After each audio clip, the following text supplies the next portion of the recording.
கர்த்தருடைய பரிசுத்த நாமம் மகிமைப்படுவதாக. இப்பொழுது நம்முடைய வாராந்திர வேத வசன தியான கூடுகைக்கு வந்திருக்கிறவங்களை கர்த்தராகிய இயேசுவின் நாமத்தினாலே வாழ்த்துகிறேன். நாம் தொடர்ந்து அப்போஸ்தலனாகிய பவுல் ரோமருக்கு எழுதின நிருபத்திலிருந்து தொடர்ந்து தியானித்து வருகிறோம். இன்றைக்கும் ரோமர் 10வது அதிகாரம் 5 முதல் 9 வரை உள்ள வசனங்களை தியானிக்கப் போகிறோம். கடந்த வாரத்திலே வேதம் சொல்லுகிறபடி இயேசு கிறிஸ்து நியாயப்பிரமாணத்தின் முடிவாக இருக்கிறார் என்கிற காரியத்தினுடைய அர்த்தம் பார்த்தோம்.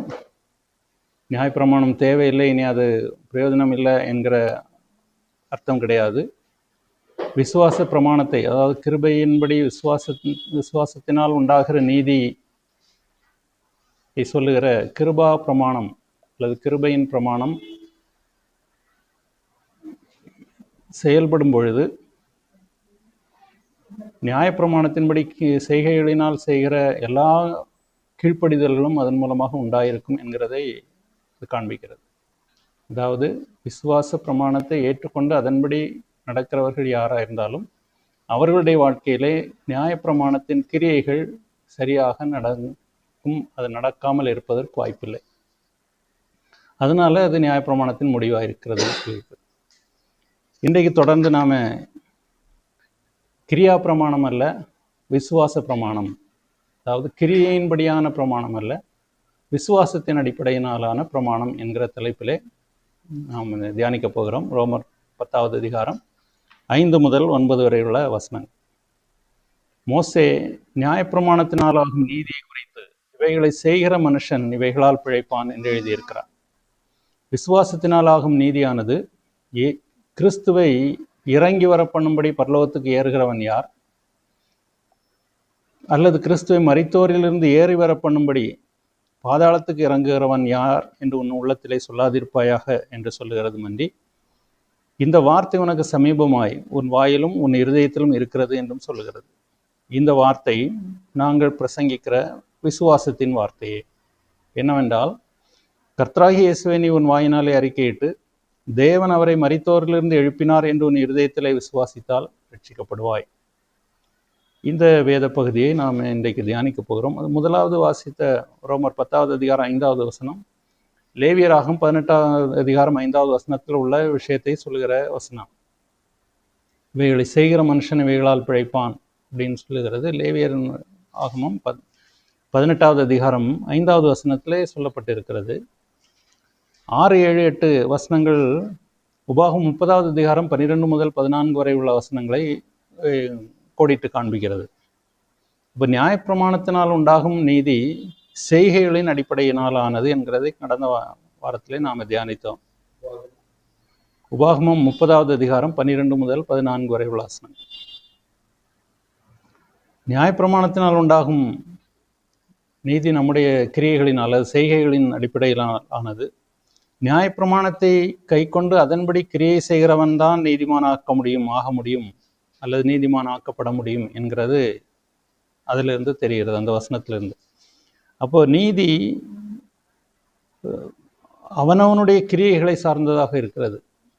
நீதி அவனவனுடைய கிரியைகளை சார்ந்ததாக இருக்கிறது.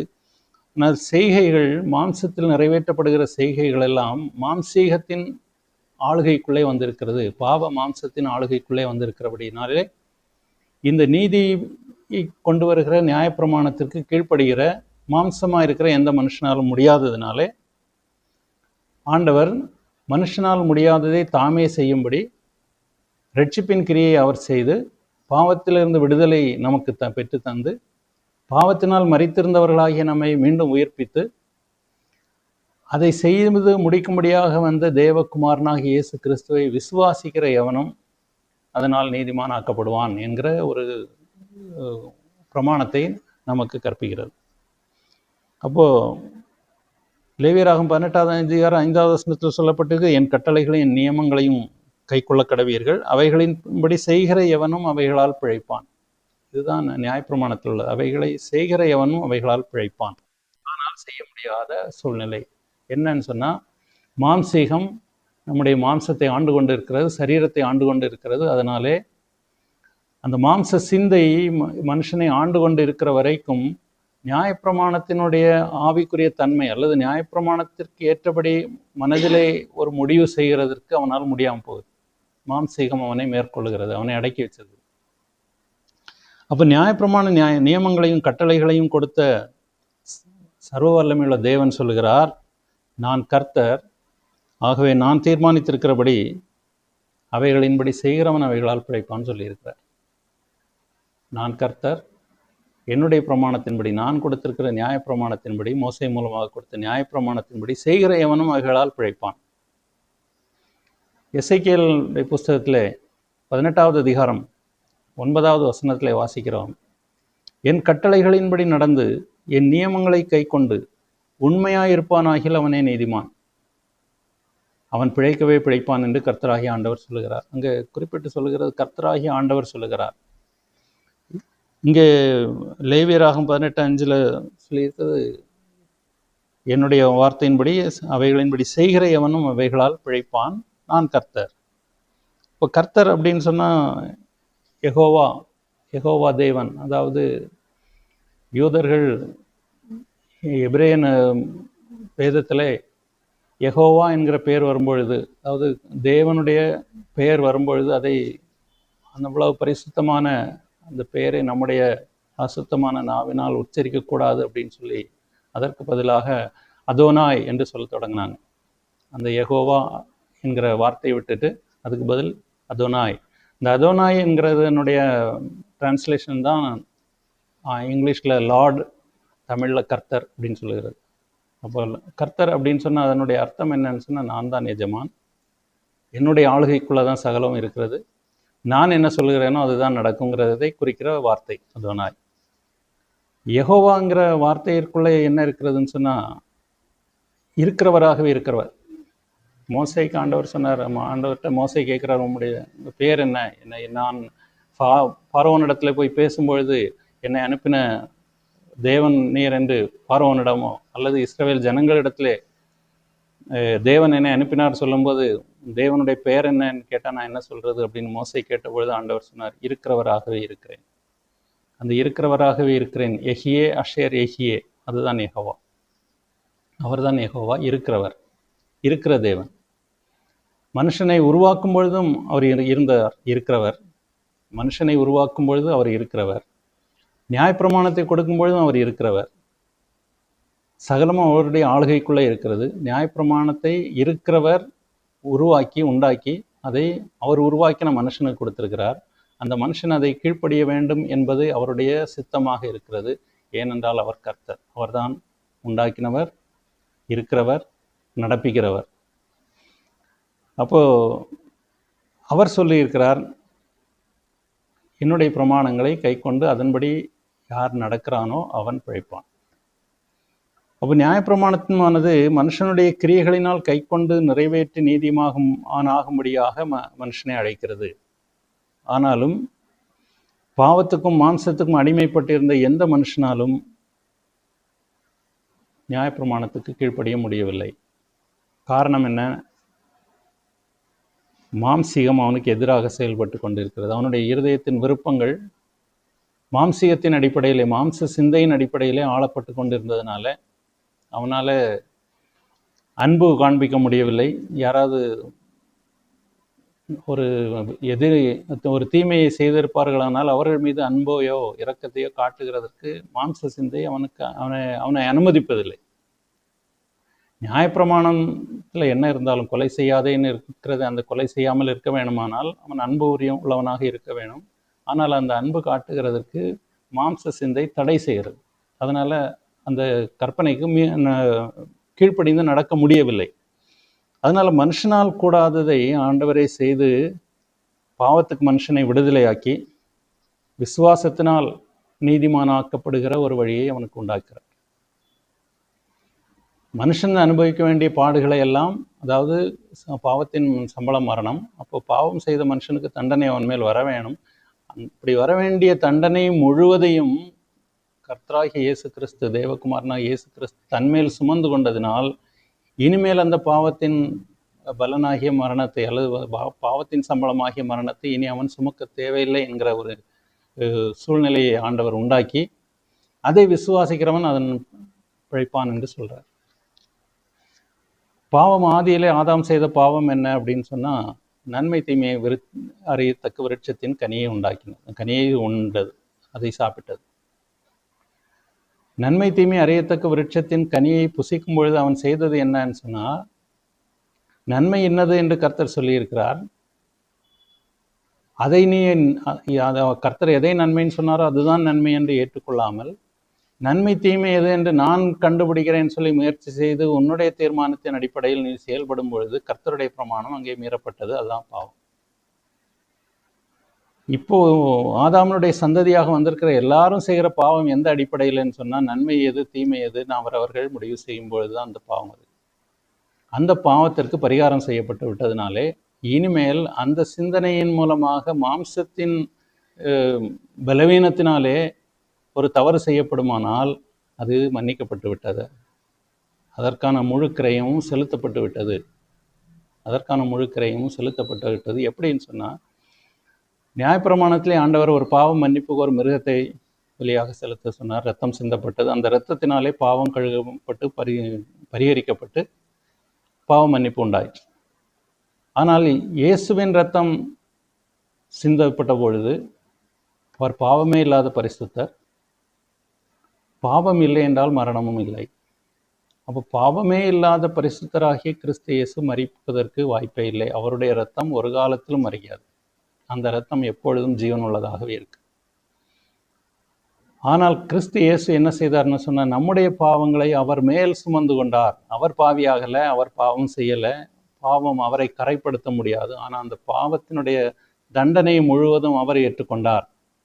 அதனாலே அந்த நன்மை தீமை அறியத்தக்க விருட்சத்தின் கனியை புசித்து சுயமாக நம்முடைய சிந்தனையின் அடிப்படையிலே எது நன்மை எது தீமை என்று முடிவு செய்கிற அந்த காரியத்திற்கான முழு கிரயமும் செலுத்தப்பட்டு விட்டது. அதனாலே இனி பாவம் இல்லை. ஆனால் அது யாருக்கு இல்லைன்னு சொன்னால், கர்த்தராகிய இயேசு கிறிஸ்துவை விசுவாசித்து அவர் நம்முடைய ரட்சிக்கும்படியாக தன்னுடைய ஜீவனை கொடுத்தார் என்பதை விசுவாசித்து அவருடைய பிரமாணங்களில் நிற்கிறவர்களுக்கு அது செயல்படுகிறது. அவர் விசுவாசிக்காதவர்களுக்கு இந்த ரட்சிப்பின் நன்மை இல்லை. அப்போ நியாயப்பிரமாணம் பழைய உடன்படிக்கையாக கிரியைகளின் அடிப்படையில் பின்பற்ற வேண்டியிருந்ததா இருந்தது. அது மனுஷனால் முடியல. ஆனால் புது உடன்படிக்கையோ மனுஷனுடைய இயலாமையை நீக்கி ஆவிக்குரிய பிரமாணமாக விசுவாசத்தினால் அந்த நீதிமானாகிற அந்த தேவையை நிறைவேற்றக்கூடியதாக தேவனால் கொடுக்கப்பட்டது. 2 கொரிந்தியர் 3வது அதிகாரம் 6வது வசனத்திலே வாசிக்கிறோம். 2 கொரிந்தியர் 3:6, புது உடன்படிக்கையின் ஊழியக்காரராக இருக்கும்படி அவரை எங்களை தகுதியுள்ளவர்களாக்கினார். அந்த உடன்படிக்கை எழுத்திற்குரியதாய் இராமல் ஆவிக்குரியதாய் இருக்கிறது. எழுத்து கொல்லுகிறது, ஆவியோ உயிர்ப்பிக்கிறது. எழுத்து கொல்லுகிறது, ஆவியோ உயிர்ப்பிக்கிறது. எழுத்து அப்படின்னு சொல்லும் பொழுது சொல்லப்படுகிற காரியங்கள் நமக்கு அந்த எழுத்தை பார்த்து அதை பின்பற்ற வேணுமானால் ஒரு கிரியை செய்ய வேணும். அந்த கிரியை மனுஷனால நன்மையானதை செய்ய முடியாத சூழ்நிலையிலே ஆண்டவர் அந்த நன்மையானதை, அதாவது அந்த பாவத்தின் அடிமைத்தனத்திலிருந்து மீட்கிற அந்த கிரியை அவர் செய்து, நீ அதை விசுவாசித்தால் அந்த கிரியையினுடைய பலன், அந்த பாவ பரிகாரத்தின் பலன் உனக்கு உண்டாகும் என்று அவர் சொல்லிவிட்டார். சொல்லுகிறதுக்கு அவருக்கு அதிகாரம் இருக்கிறது, ஏனென்றால் அவர் கர்த்தர். இப்போ நியாயப்பிரமாணம் முதலாவது கொடுக்கப்பட்டதனுடைய கொடுக்க வேண்டிய அவசியம் என்ன? முதலாவதே கிருபையின் பிரமாணத்தை கொடுத்திருக்கலாமே அப்படின்னுலாம் சிலர் கேட்பாங்க. ஆண்டவர் செய்கிறதுக்கு நாம் கேள்வி கேட்க முடியாது என்கிறது ஒரு பக்கம் இருந்தாலும், இன்னொன்று, நியாயப்பிரமாணம் தவறான உடன்படிக்கையாக இருந்ததா? ஆண்டவர் அதை திருத்தி ஒரு புதிய உடன்படிக்கை கொண்டு வந்தாரான்னு கேட்டால் அப்படி இல்லை. பழைய முதல்ல கொடுக்கப்பட்ட நியாயப்பிரமாணம் பூரணமானது தான், நன்மையானது தான், பலன் கொடுக்கக்கூடியது தான். ஆனால் அது ஆவிக்குரிய விதமாக புரிந்து கொள்ளப்பட வேண்டியது மனுஷனால் அது முடியவில்லை. ஏனென்றால் அவன் ஆவியிலே மரித்தவனாக இருந்தான், மாம்ச மனுஷனாக இருந்தான்.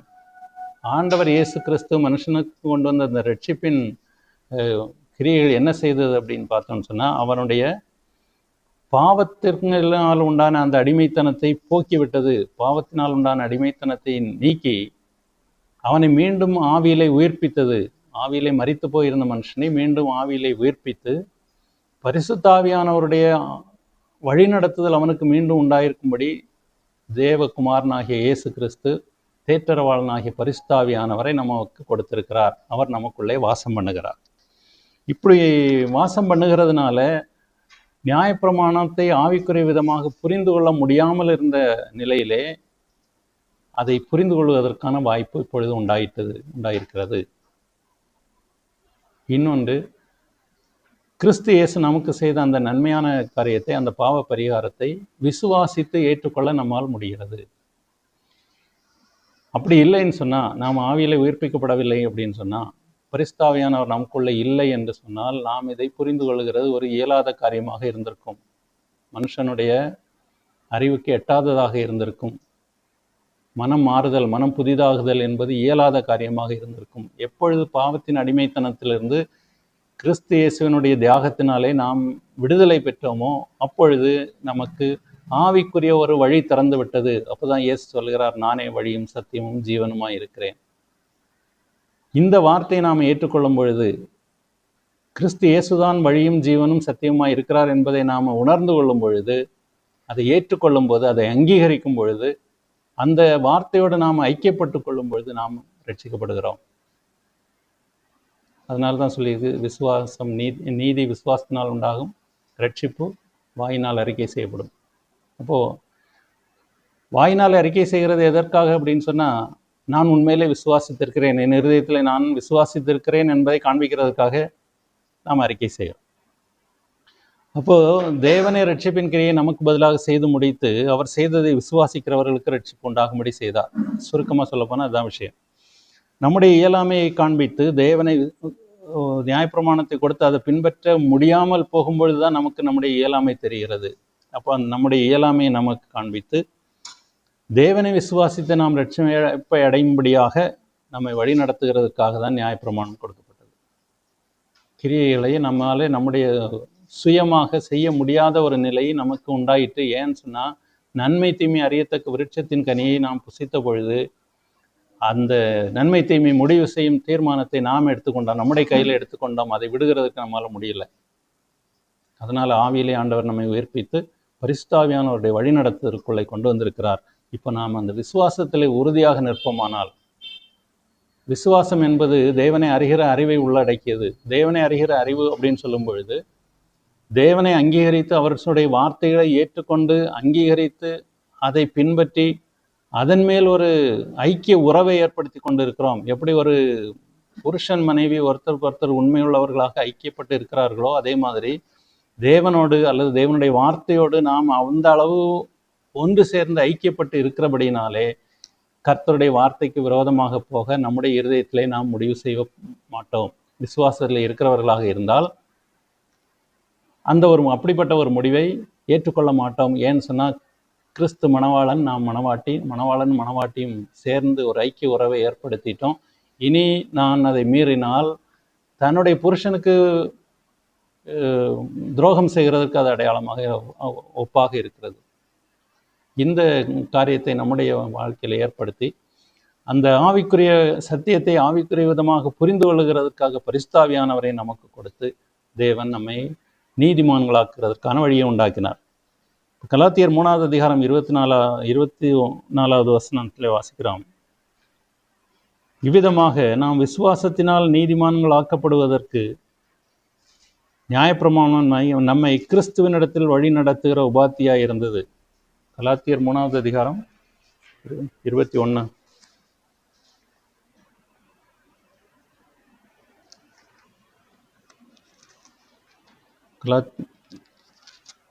கலாத்தியர் 3வது அதிகாரம்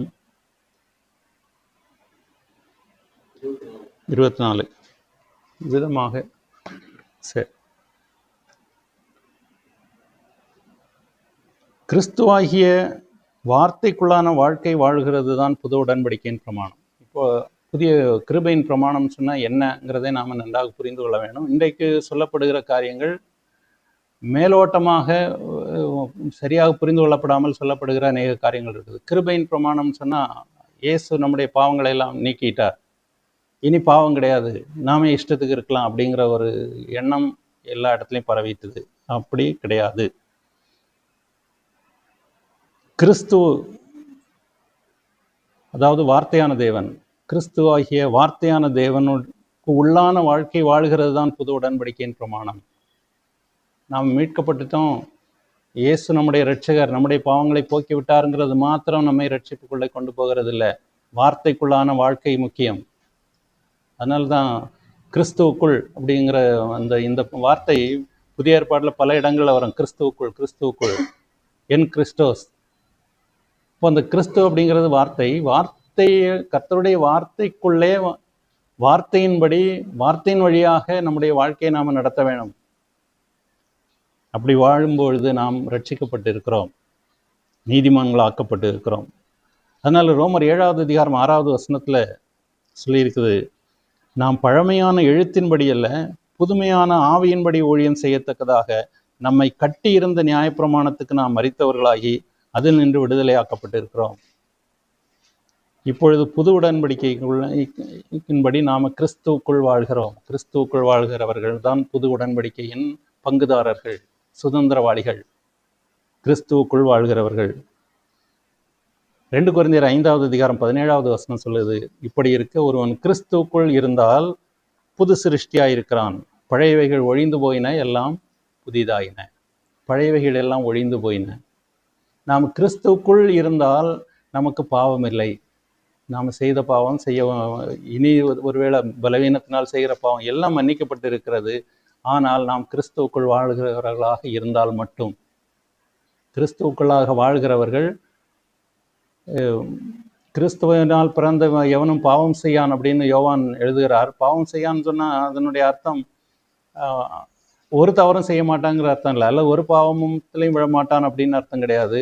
பாவம் செய்கிறதை தன்னுடைய சுபாவமாக கொண்டிருக்க மாட்டான், தொடர்ந்தேச்சையாக பாவம் செய்கிறவனாக இருக்க மாட்டான் என்கிறது தான் அதனுடைய அர்த்தம். He will not keep on sinning, அப்படிதான் அந்த வார்த்தையினுடைய அர்த்தம். அப்போ நாம் கிறிஸ்துவுக்குள்ளே இருந்தால் நாம் பாவம் செய்ய மாட்டோம்.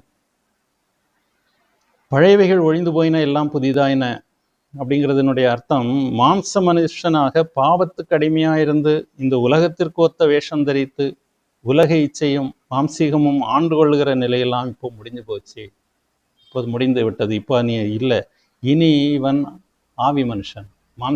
மாம்சீகத்தின் அடிமையாக இருந்த மாம்ச மனுஷன் அல்ல, இவன் ஆவி மனிதன். ஆவியாயும் ஜீவனாயும் இருக்கிற கர்த்தருடைய வார்த்தையினாலும் பரிசுத்த ஆவியினாலும் வழிநடத்தப்படுகிறவன். அவனை ஆளுகிறது மாம்ச சுபாவம் அல்ல, தேவனோடு ஐக்கியப்பட்டு தேவன் மேல் விசுவாசம் வைத்து உள்ளவனாக இருதயத்தின் தீர்மானங்களினால் ஆளப்படுகிறான். இருதயத்திலே அவன் பரிசுத்த ஆவியானவரை, தேவனை ஏற்றுக்கொண்டு இருக்கிறான், வார்த்தையான கிறிஸ்துவை ஏற்றுக்கொண்டு இருக்கிறான். அந்த கிறிஸ்துவை அவனுக்கு வெளிப்படுத்தி ஒவ்வொரு சூழ்நிலையிலையும் காண்பிக்கும்படி அவன் செய்ய வேண்டியது என்ன என்று அவனுடைய கர்த்தருடைய சித்தத்தையும் காண்பிக்கும்படி பரிசுத்த ஆவியானவர் அவனுக்குள்ளே இருக்கிறார். ஒருவேளை மாம்சீக பலவீனத்தினால் அவனுக்குள்ளே ஒரு மீறுதல் உண்டாகுமானால், கிறிஸ்து இயேசு பிதாவாகி தேவனுடைய வலது பாரிசத்திலிருந்து நமக்காக பரிந்து பேசுகிறவராயிருக்கிறார். அந்த பாவம் நம்மை ஒன்றும் செய்ய முடியாது. ஏனென்றால் அது அறியாமல் செய்த ஒரு பிழையாக கருதப்படும். ஆனால் தன்னுடைய இருதயத்திலே ஒருவேளை ஒருவன் முதல்ல விசுவாசித்து ஏற்றுக்கொண்டு கிறிஸ்துக்குள் வந்துட்டேன்னு சொல்லி ரட்சிக்கப்பட்டுட்டேன்னு சொல்லிட்டு இருக்கிற ஒரு ஆள் தன்னுடைய இருதயத்திலேயே விசுவாசத்தை மறுதலித்து தேவனோடு இருக்கிற ஐக்கிய உறவை அல்லது தேவனை அறிகிற அறிவை உதாசீனப்படுத்தி தன்னுடைய இருதயத்தில் மாம்சீக ஆளுகையை மீண்டும் ஏற்றுக்கொள்வானானால் அவன் ரட்சிக்கப்பட முடியாது, ரட்சிப்பை இழந்து போவான். துணிகரமாக தேவனுடைய வார்த்தையை ஆதாமை போல மீண்டும் மீறுகிற ஒரு சம்பவம் நடக்கிறது அங்கே. விசுவாசித்து ஏற்றுக்கொண்டு ரட்சிக்கப்பட்டவர்கள் கிறிஸ்துவுக்குள் வாழ வேண்டும் என்பதுதான் பிரமாணம். அப்படி வாழ்கிறவர்களுக்கு இனி பாவம் இல்லை.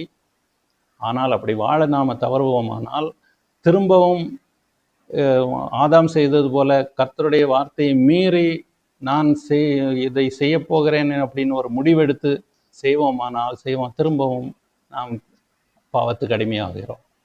அப்படிப்பட்டவர்களுக்கு திரும்ப ஒரு ரட்சிப்பு இல்லைன்னு சொல்லுகிறோம். எபிரேயர் 6வது அதிகாரம் 4 முதல் 8 வரை உள்ள வசனங்களிலே இந்த காரியத்தை வாசிக்கிறோம். எபிரேயர் 6வது அதிகாரம் 4 முதல் 8 வரை.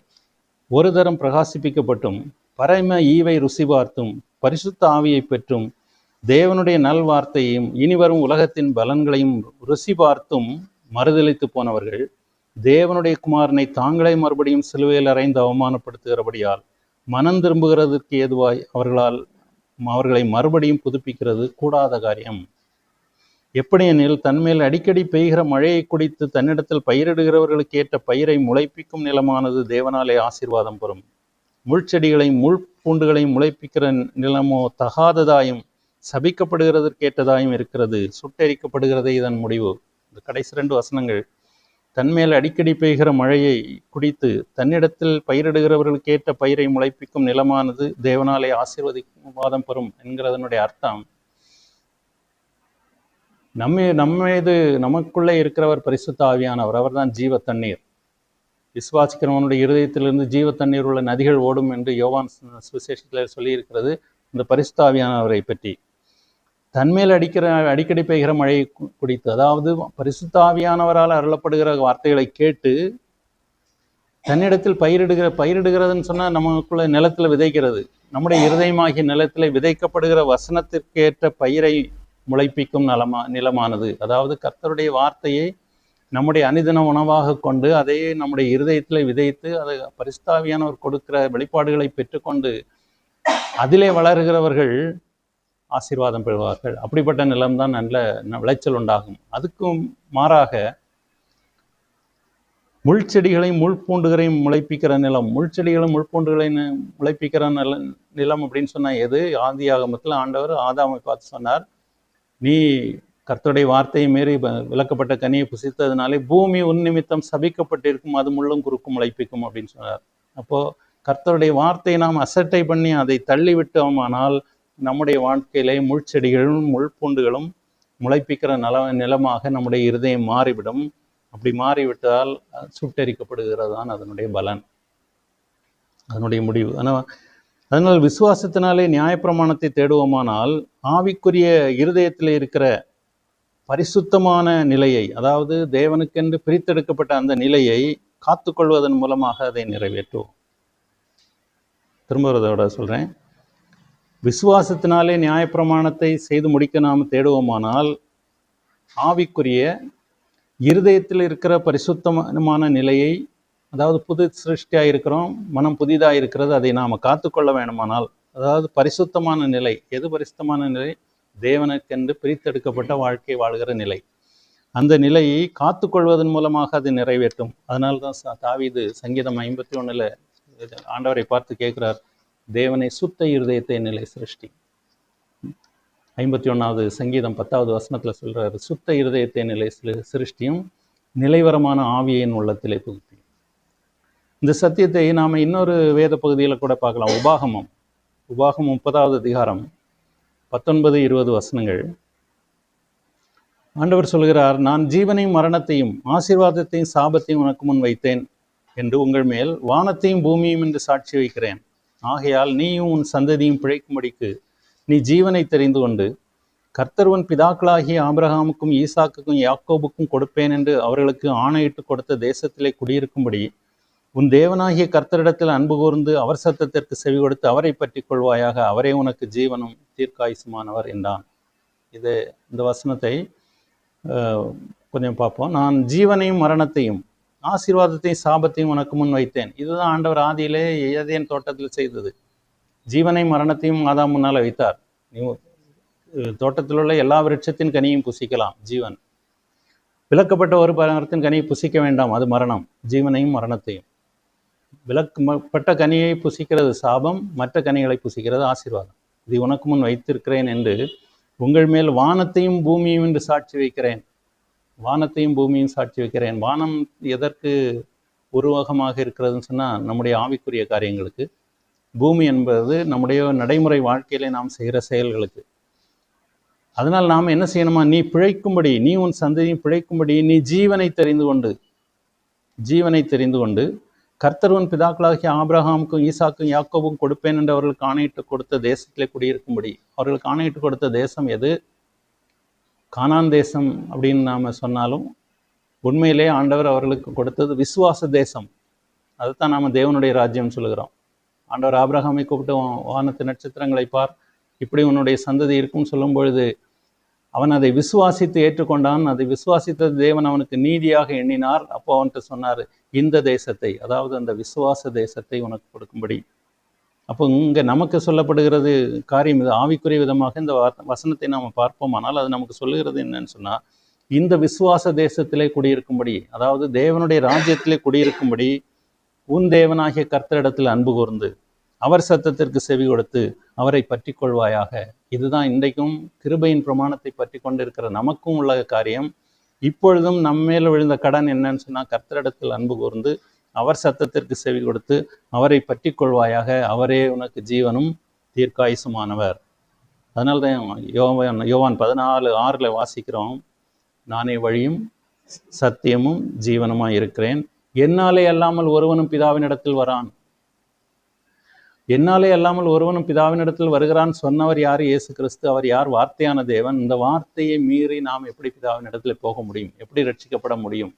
நான் ரட்சிக்கப்பட்டிருக்கிறேன், இனி ஒன்றும் பாவமே கிடையாது அப்படின்னு சொல்லுகிறவர்கள் வசனத்துக்கு மீறி நடப்பார்களானால் இந்த வசனத்தை அவர் எப்படி பின்பற்ற முடியும்? நானே வழியும் சத்தியம் ஜீவனுமா இருக்கிறேன்னு சொல்லி இருக்கிறாரு. என்னாலே அல்லாமல் ஒருவனும் பிதாவினிடத்தில் வரான் அப்படின்னு சொல்லி இருக்கிறாரு.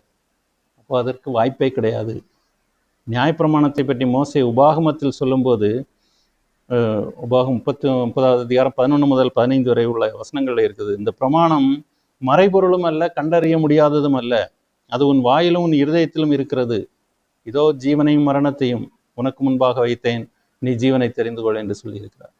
அவருக்கு சொல்லிட்டார், தெளிவாக சொல்லிட்டார், ஜீவனையும் மரணத்தையும் உனக்கு வச்சிருக்கிறேன், நீ ஜீவனை தெரிந்து கொள், அப்போ பிழைப்பாய், மரணத்தை தெரிந்து கொண்டால் சாவு. இதை சொல்லியிருக்கிறார். அப்போ விசுவாசத்தின்படி நியாயப்பிரமாணத்தை பற்றி பவுல் ரோமருக்கு எழுதின நிருபத்திலே 10வது அதிகாரம் 6, 7, 8 வசனங்களிலே சொல்லுகிறது இதே தான். ரோமர் 10வது அதிகாரம் 6 முதல் 8 வரை உள்ள வசனங்கள். விசுவாசத்தினால் ஆகும் நீதியானது கிறிஸ்துவை இறங்கி வர பண்ணும்படி பரலோகத்துக்கு ஏறுகிறவன் யார்? அல்லது கிறிஸ்துவை மரித்தோரிலிருந்து ஏறி வர பண்ணும்படி பாதாளத்துக்கு இறங்குகிறவன் யார் என்று உன் உள்ளத்தில் சொல்லாதிருப்பாயாக என்று சொல்லுகிறது மண்டி. இந்த வார்த்தை உனக்கு சமீபமாய் உன் வாயிலும் உன் இருதயத்திலும் இருக்கிறது என்றும் சொல்லுகிறது. இந்த வார்த்தை நாங்கள் பிரசங்கிக்கிற விசுவாசத்தின் வார்த்தையே.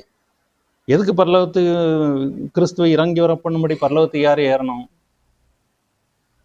நீ கர்த்தரா இயேசு விசுவாசி அப்படின்னு சொல்லும் பொழுது அதை நியாயப்பிரமாணத்தை பின்பற்றினது மாதிரி கர்த்தரை விசுவாசிக்கணும்னு நினச்சா, இயேசு பரலோகத்திலிருந்து தேவகுமாரன் பரலோகத்திலிருந்து வருவாரா? அவர் வர சொல்றதுக்கு யார் பரலோகத்துக்கு ஏறி போவாய் அப்படின்னு யோசிக்கிறாங்களாம். யோசனை வரும். எப்போ? மாம்ச சிந்தையில மனுஷனுக்கு இருந்தால் அப்படி யோசனை வரும். அதனால சொல்றாரு, நான் அந்த சிந்தைக்கெல்லாம் நீ போக வேண்டாம். அல்லது பாதாளத்திலேருந்து மேலே இறந்து போயிட்டாருன்னு அப்புறம் அவரை கூட்டிகிட்டு வர்றது யாருன்னு அதெல்லாம் நீ யோசிக்க வேண்டாம். விசுவாசி போதும். இந்த வார்த்தை உன்னுடைய வாயிலும் உன் இருதயத்திலும் இருக்கிறது. அந்த வார்த்தையை நீ விசுவாசி.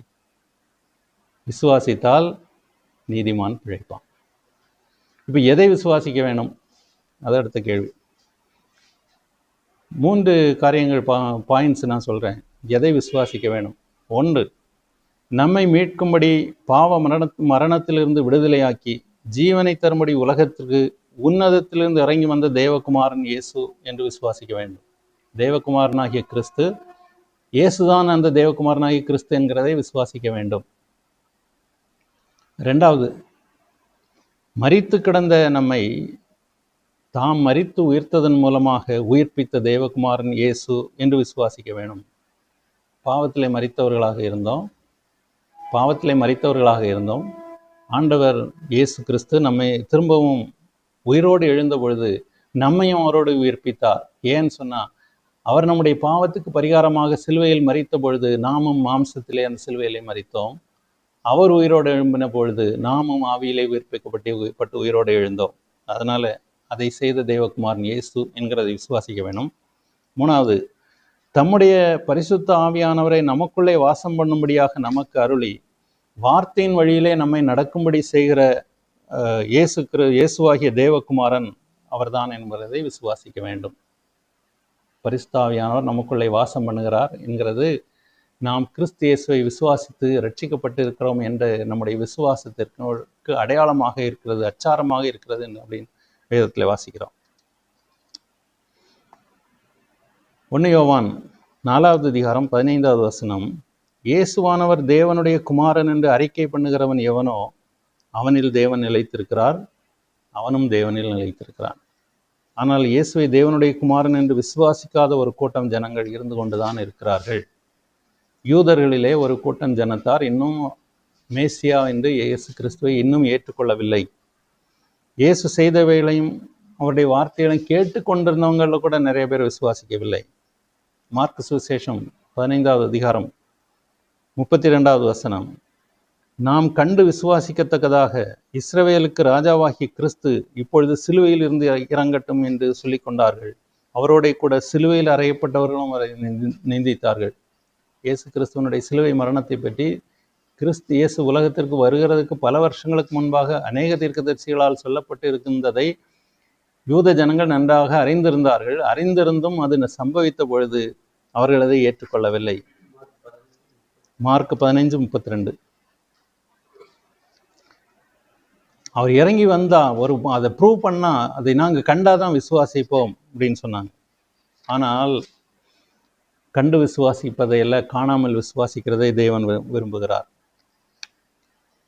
இயேசு சீஷர்களுக்கு உயிர் தழுந்த பிறகு பலமுறை காட்சி கொடுத்தார். அதை தோமா நம்பவில்லை. அப்புறம் தோமாவும் சீஷர்களோடு இருக்கும்பொழுது இயேசு திரும்பவும் அவர்களுடைய நடுவில் வருகிறார். வந்து அவருடைய கையில் ஆணி பாய்ந்த கரங்களை காண்பிக்கிறார். விழாவில் ஈட்டினால் குத்தின இடத்தை காண்பித்து உன் கையை வைங்கிறாரு. அப்புறம் அதையெல்லாம் பார்த்ததுக்கு பிறகு தோமா சொல்கிறார், என் தேவனே, என் ஆண்டவரே, என் தேவனே. அப்போது ஆண்டவர் பதில் சொல்கிறார், இயேசு பதில் சொல்கிறார். யோவான் 20வது அதிகாரம் 29வது வசனத்தில் அதற்கு இயேசு, தோமாவே, நீ என்னை கண்டதினால் விசுவாசித்தாய், காணாதிருந்து விசுவாசிக்கிறவர்கள் பாக்கியவான்கள் என்றார். கல்வாரி சிலுவை மரணத்துக்கு முன்னாலே இயேசு தம்மை பற்றி சொன்னவைகளை அவர்கள் புரிந்து கொள்ளவே. அவர் சொன்னார், என்னை கொலை செய்வார்கள், அடக்கம் பண்ணுவார்கள், 3வது நாளில் மீண்டும் உயிர் தெழுவேன்லாம் சொன்னார். ஆனாலும் அவர்கள் நம்பவில்லை. யோவான் 11வது அதிகாரம் 25-26 வசனங்கள், அதில் ஆண்டவர் இயேசு தெளிவாக சொல்லியிருக்கிறார். இயேசு அவளை நோக்கி, மார்த்தாவை நோக்கி, நானே உயிர்த்தெழுதலும் ஜீவனுமாய் இருக்கிறேன், என்னை விசுவாசிக்கிறவன் மரித்தாலும் பிழைப்பான். அடுத்த வசனத்தில், உயிரோடு இருந்து என்னை விசுவாசிக்கிறவன் எவனும் என்றென்றைக்கும் அறியாமலும் இருப்பான், இதை விசுவாசிக்கிறாயா என்றார். இவையெல்லாம் எதற்காகன்னு சொன்னால், நம்முடைய கிரியைகளினால் அல்ல, தேவனுடைய கிருபையினால் நாம் நீதிமான்கள் ஆக்கப்பட்டிருக்கிறோம் என்பதை நாம் விசுவாசிக்காமல் ரட்சிப்படைகிறதுக்கு வேறொரு மார்க்கம் இல்லை, வேறொரு வழி இல்லை. 1 பேதுரு 1வது அதிகாரம் 21வது வசனத்தில் வாசிக்கிறோம், உங்கள் விசுவாசமும் உங்கள் நம்பிக்கையும் தேவன் மேல் இருக்கும்படி அவரை மரித்தோரிலிருந்து எழுப்பி அவருக்கு மகிமையை கொடுத்தார். விசுவாசமுள்ள இருதயம்தான் தேவனுடைய கிருபையை பெற்றுக்கொள்ள முடியும். கிருபை கொடுக்கிறதை விசுவாசம்தான் பெற்றுக்கொள்ள முடியும். தேவ கிருபை தான் நம்மை ரட்சிப்பில் நிலைநிறுத்த முடியும். அதனால் கிரியை சார்ந்த மனம் மாறி புதிதாகி விசுவாசம் சார்ந்த மனதாக மாற வேணும். அதுதான் மனம் புதிதாகுதல்னு சொல்கிறோம். கிரியை சார்ந்த மனம் தன்னுடைய சிந்தனையிலே மாறி விசுவாசத்தை சார்ந்து கொள்ள வேண்டும். மாம்ச சிந்தை மாறி ஆவியின் சிந்தை நிறைந்த இருதயம் வேணும். ரோமர் 12வது அதிகாரம் 2வது வசனத்திலே, நீங்கள் இந்த பிரபஞ்சத்திற்கு ஒத்த வேஷம் தெரியாமல் தேவனுடைய நன்மையும் பிரியமும் பரிபூர்ணமான சித்தம் என்னதென்று பகுத்தறியத்தக்கதாக உங்கள் மனம் புதிதாகிறதுனாலே மறுரூபமாகுங்கள். இந்த மனம் புதிதாகும் பொழுது நம்முடைய பார்வை விசுவாச பார்வையாக இருக்கும். ஊனக்கண்களினால் பார்க்கிறதை விட்டு நம்முடைய மனக்கண்களினால் கண்டு விசுவாசித்து நாம் கர்த்தருக்குள் நிற்போம். மனம் புதிதாக வேண்டும். உலக ஞானம், மாம்ச சிந்தை, இச்சை இதெல்லாம் களையப்பட்டு சத்திய வசனமும் தேவனை அறிகிற அறிவும் விசுவாசம் நிறைந்ததாக மனம் புதிதாக வேண்டும். ஞானி சாலமோன் நீதிமொழிகளில் சொல்லியிருக்கிற ஒரு விஷயம், நீதிமொழிகள் 3வது அதிகாரம் 1 முதல் 6 வரை உள்ள வசனங்கள், என் மகனே, என் போதகத்தை மறவாதே, உன் இருதயம் என் கட்டளைகளை காக்க கடவது. அவைகள் உனக்கு நீடித்த நாட்களையும் தீர்க்காயுசையும் சமாதானத்தையும் பெருக பண்ணும். கிருபையும் சத்தியமும் உன்னை விட்டு விலகாதிருப்பதாக. சாலமோன் கிறிஸ்து பிறப்புக்கு பல வருஷங்களுக்கு முன்பாக எழுதின காரியம். கிருபையும் சத்தியமும் உன்னை விட்டு விலகாதிருப்பதாக. நீ அவைகளை உன் கழுத்திலே பூண்டு அவைகளை உன் இருதயமாகிய பலகையில் எழுதிக்கொள். அப்படின்னா என்ன அர்த்தம்? கிருபையும் சத்தியம் உன்னை விட்டு விலகாதிருப்பதாக.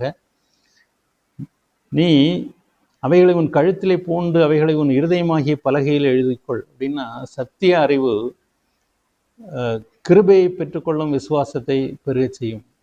சத்தியத்தை அறிகிற அறிவு அல்லது தேவனை அறிகிற அறிவு நாம் கிருபையை கொள்ளும்படி விசுவாசத்தை பெருக செய்யும்.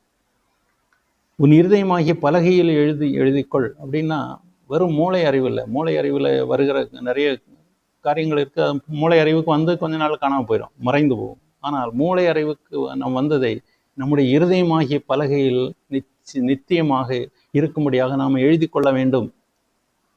வெறும் மூளை அறிவல்ல, உணர்வு பூர்வமான இருதயத்தின் அறிவு நமக்கு வேணும். அப்புறம் சொல்லி 5வது வசனத்தில், உன் சுய புத்தியின் மேல் சாயாமல் உன் முழு இருதயத்தோடும் உன் கர்த்தரில் நம்பிக்கையாயிருந்து, அதுதான் விசுவாச சிந்தை. உன் சுய புத்தியின் மேல் சாயாமல் உன் முழு இருதயத்தோடும் கர்த்தரில் நம்பிக்கையாயிருந்து உன் வழிகளிலெல்லாம் அவரை நினைத்துக்கொள், அப்பொழுது அவர் உன் பாதைகளை செவ்வைப்படுத்துவார். இந்த வசனத்தை நமக்கு தெரியும், அடிக்கடி சொல்லியிருப்போம். உன் வழிகளிலெல்லாம் அவரை நினைத்துக்கொள், அப்பொழுது அவர் பாதைகளை செவ்வைப்படுத்துவார். ஆனால் ஒரு கடினமான சூழ்நிலை வரும்பொழுது, பிரச்சனையான சூழ்நிலை வரும்பொழுது, நாம் வழி தவறி போகாமல் சரியான பாதையிலே கர்த்தரை பின்பற்றி தான் போகிறோம் என்கிற உறுதி இருக்கும் பொழுதுமே நம்மால் இதில் நிலைத்து நிற்க கஷ்டமாக இருக்குது. ஏனென்றால் நம்முடைய இருதயமாகிய பலகையை நாம் காலியாக வச்சிருக்கிறோம். கர்த்தருடைய வார்த்தையை சொல்லுகிற அந்த தேவனை அறிகிற அறிவு பெருகி பெருகி நம்முடைய இருதயத்தில் எழுதப்பட வேண்டும். உன் வழிகளிலெல்லாம் அவரை நினைத்துக்கொள், உன் வழிகளிலெல்லாம் அவரை நினைத்துக்கொள், அப்பொழுது அவர் உன் பாதைகளை செவ்வைப்படுத்துவார். அப்போ மனம் புதிதாகுதல் எப்படி சாத்தியமாகும்? மனுஷ முயற்சினால் கூடாது தான். மனுஷ முயற்சினால் கூடாது தான். ஆனால் தேவனால் எல்லாம் கூடும். மத்தேயு 19:26 சொல்லியிருக்குது, மனுஷனால் கூடாது எல்லாம் தேவனாலே கூடும். யார் ரட்சிக்கப்பட கூடும்ங்கிற கேள்விக்கு ஆண்டவர் இயேசு சொன்ன பதில் தான் இது. மார்க்கு சுவிசேஷம் 9:23 சொல்லுகிறது. மார்க் 9:23, நீ விசுவாசிக்க கூடுமானால் ஆகும், விசுவாசிக்கிறவனுக்கு எல்லாம் கூடும் என்றார். அசுத்த ஆவியை மட்டும் இல்லை, உலகத்தின் ஆவியையும் விரட்ட வேண்டும். உலகத்தின் ஆவியை விரட்ட வேண்டும், மாம்சத்தின் ஆவியை விரட்ட வேண்டும், மாம்சீகத்தின் ஆவியை விரட்ட வேண்டும். எப்படி விரட்டுகிறது? விசுவாசத்தினாலே விரட்ட முடியும். கர்த்தர் இதை வாய்க்க பண்ணுவார். எசேக்கியேல் 36வது அதிகாரம் 26-27 வசனங்கள். எசேக்கியேல் 36:26-27. உங்களுக்கு நவமான இருதயத்தை கொடுத்து உங்கள் உள்ளத்தில் புதிதான ஆவியை கட்டளையிட்டு கல்லான இருதயத்தை உங்கள் மாம்சத்திலிருந்து எடுத்து போட்டு சதையான இருதயத்தை உங்களுக்கு கொடுப்பேன். உங்கள் உள்ளத்திலே என் ஆவியை வைத்து உங்களை என் கட்டளைகளில் நடக்கவும் என் நியாயங்களை கைக்கொள்ளவும் அவைகளின்படி செய்யவும் பண்ணுவேன். எசேக்கியேலின் இந்த வாக்குத்தத்த வசனங்களின்படியே தான் தாவீது சங்கீதம் 51:10 சொல்கிறார், தேவனை சுத்த இருதயத்தினிலே சிருஷ்டியும் நிலைவரமான ஆவியின் உள்ளத்திலே புதுப்பியும் அப்படின்னு சொல்லி ஜெபித்தார். ஆக இந்த நாம் இப்போ தியானித்த காரியங்களிலிருந்து நாம் அறிந்து கொள்ளுகிறது என்னன்னு சொன்னால், நியாயப்பிரமாணம் கிரியைகளின்படி பின்பற்ற வேண்டிய ஒரு பிரமாணம் அல்ல. கிரியையின்படி பின்பற்றலாம், ஆனால் நம்மால் முடியாத காரியம், இயலாத காரியம். ஆவிக்குரிய நியாயப்பிரமாணமாகிய விசுவாசத்தின் பிரமாணம் தான் நம்மை நீதிமான்களாக்கும். நாம் புரிந்து கொள்ள வேண்டியது என்னன்னு சொன்னால், விசுவாச பிரமாணம் அல்லது கிருபையின் பிரமாணம் சொல்லுகிறது நியாயப்பிரமாணத்துக்கு சம்மந்தம் இல்லாத ஒன்றல்ல. நியாயப்பிரமாணத்தை ஆவியின்படி புரிந்து கொள்ளுகிறது தான் கிருபையின் பிரமாணம். அதை நாம் உணர்ந்து கொண்டோமானால் நம்முடைய சத்தியத்தில் நிலைநிற்பது மிகவும் எளிதாகிவிடும். கர்த்தருடைய வார்த்தை நம்மை நிலைநிறுத்தும். ஏன்னு சொன்னால், உளையான சேற்றிலிருந்து நம்மை தூக்கி எடுத்து கண்மலையின் மேல், கண்மலையாகிய கிறிஸ்துவின் மேல் நம் கால்களை உறுதிப்படுத்தின தேவனுடைய வார்த்தை. அது நம்மை உறுதியாக நிற்க செய்யும். கிரியா பிரமாணம் அல்ல, விசுவாச பிரமாணம்தான். தொடர்ந்து வருகிற நாட்களிலே தியானிப்போம். இன்றைக்கு ஜெபிக்கலாம். இரக்கம் கிருபை நிறைந்த நல்ல தேவனே, நாங்கள் உமக்கு நன்றி செலுத்துகிறோம். இந்த நாளிலும் நாங்கள் உம்முடைய வேத வசனத்தை தியானிக்கும்படியாக நீர் இந்த நேரத்தை கொடுத்ததற்காக உமக்கு ஸ்தோத்திரம். நாங்கள் தியானித்த வசனங்களினுள் இருக்கிற சத்தியத்தையும் நாங்கள் அறிந்து கொள்ள நீர் எங்களுக்கு உதவி செய்கிறீர். பரிசுத்தாவியான தேவன் ஆவியாயும் ஜீவனாயும் இருக்கிற உம்முடைய வார்த்தையை நாங்கள் புரிந்து கொள்ள எங்களுக்கு உதவி செய்திருக்கிறீர். உமக்கு ஸ்தோத்திரம். இந்த கூடுகையிலே கலந்து கொண்ட எல்லாரையும் கர்த்தர் ஆசீர்வதிப்பீராக. இந்த செய்தியை கேட்கிற ஒவ்வொருவரும் இதன் பலனை பெற்றுக்கொள்ள தேவன் உதவி செய்வீராக. இப்படி செய்கிறபடியாலும் உமக்கு ஸ்தோத்திரம். இயேசுவின் நாமத்தில் ஜெபிக்கிறோம் நல்ல பிதாவே, ஆமேன். என் ஆத்துமாவே கர்த்தரை ஸ்தோத்திரி, முழு உள்ளமையோட பரிசுத்த நாமத்தை ஸ்தோத்திரி. என் ஆத்துமாவே கர்த்தரை ஸ்தோத்திரி, கர்த்தர் செய்த சகல உபகாரங்களை மறவாதே. ஆமேன்.